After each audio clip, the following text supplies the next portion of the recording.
It is a deep relationship. That is how we interpret intimacy. They will know each other. Now, ang pangutana dinhi mga kahigalaan o unsaon nato kini siya pagpundar. Unsaon nato kini siya pagpundar. Okay. One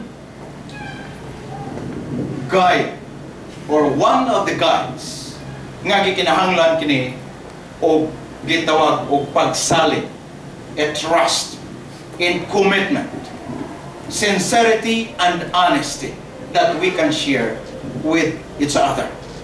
I think that is the number one reason that we can be able to build this what we call intimacy between us. Now let us see. Nagiingon din he, why are confession and forgiveness so important? Nga naman ang kining pagkumpisal o ang pagpasaylo importante mangyod dinha sa usa ka relasyon. It might be between husband and wife, between parents and children, between your boss and of course the subordinates. Why? Between us and our neighbors, that we should confess. Matod pa, gikinahanglan igsuon nga aduna tay gitawag og recognition, acknowledgement sa ato ang matag kapakyasan aron pud ta mamahimong mapasaylo sa ato ang isig ka tawo. I think that is the best thing to do. And letter D, nagaingon din here, how should we approach barriers to relationships that have arisen from past experiences with others? Unsaon nato pag-atubang ang kining gitawag barriers, kining gitawag utlanan, kining gitawag og mga babag sa mga relasyon nga nahitabo sa miagi na. We are counseled to what? To approach it with humility and meekness. And by doing that, you know, that is the best way to solve the conflict. And one more thing is that to forgive or to forget and forgive is the most also that we consider. Forgetting the past and move on, move forward, and build again another new relationship. Now feel, we are now done with the word know, and we know everything what to do. We are talking about, of course, the foundation of that good relationship. And the second one is the word feel. Pagbati. Unsay ato ang pagbati. Gitawag ni dinhi og attitudes that binds. Ang kanang imong kinaiya nga maoy makapahugot, maoy makapaligpon sa mao nga pagbati. Letter A nagaingon dinhi. What attitudes should we cultivate in our relationship to our leaders? Unsa man ang klase sa kinaiya nga ato gayud nga ikultiba, nga ato gayud nga matud pa himuon ngadto sa ato ang mga pangulo.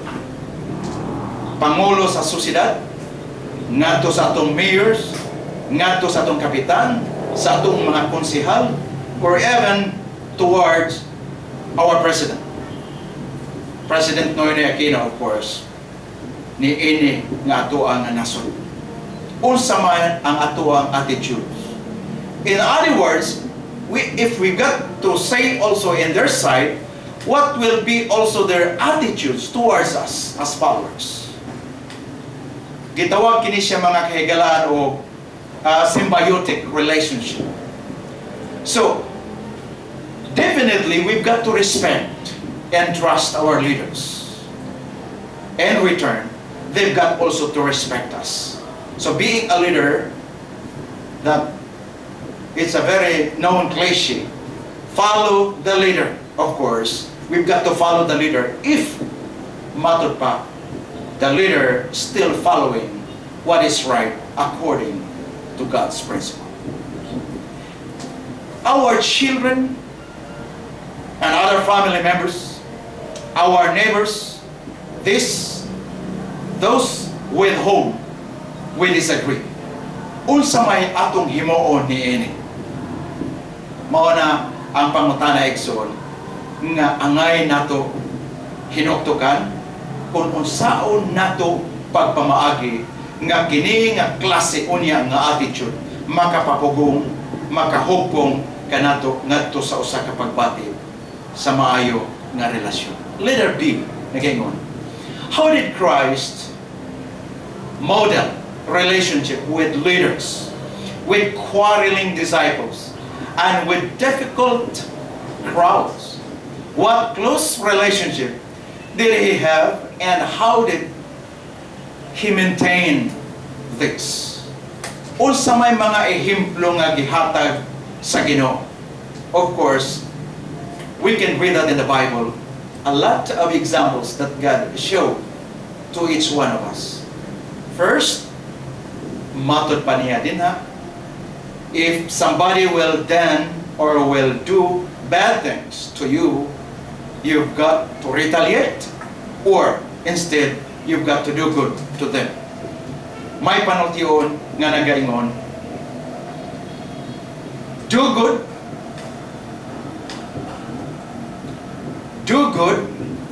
to those who will do good to you, and still you will do good to those who will do bad to you. Who knows that they will be good? Inana nga pagkaistorya. Mubuhat kitag maayo ngadto sa nagabuhat nato og maayo. Fine. That's our nature. The second one is mura og lisod-lisod. Tungod kay ang Ginoo nagaingon nga bisan pa ni adto mga tawo nga dili mo himo og maayo kanimo, still you will do good to them. Kay wala ta masayod nga sa imo nga paghimo og maayo ngadto kanila, sila mamahimo usab nga maayo. That is the example that Jesus wants us to convey. Katapusan nagaingon dinhi, do. Now this is now the application. The golden rule. How we can be able to apply this. The golden rule. Nagaingon, letter A. How does the golden rule of conduct inform our everyday relationships? Unsaon ni ini igsoon paghatag, pagpahinumdum kanato ni ini nga klase nga relasyon ngadto sa atong isikataw. Of course, in our daily lives, in our daily activities, we've got to maintain always in our minds and in our hearts to have a closer relationship with God. Because that is the first move that we can do. If you get to have a right connection with your God first, meaning the vertical connection with your Lord, it's easy for you to make a horizontal connection towards your fellow man. Kung unahon gani nato mga kahigalan, mga kaigsunan, ang ato ang suod nga relasyon ngadto sa Ginoo, kana mo sunod nga ang ato ang relasyon gitawag kana sa horizontal relationship towards our fellow man, mo sunod usab kana.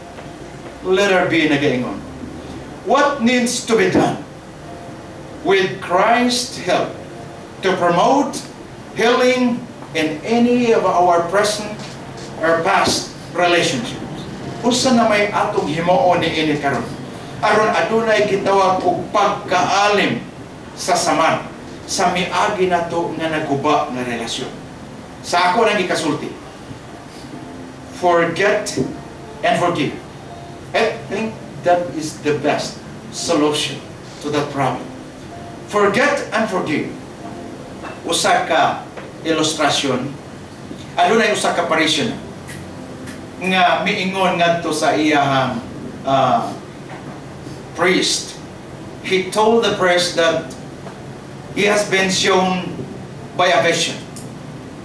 Unya, niingon ang pari, okay, sa sunod nimo nga pananawon, palihog, kay medyo nagduda ang father kung tinuod ba gyud ang giistorya sa visionary.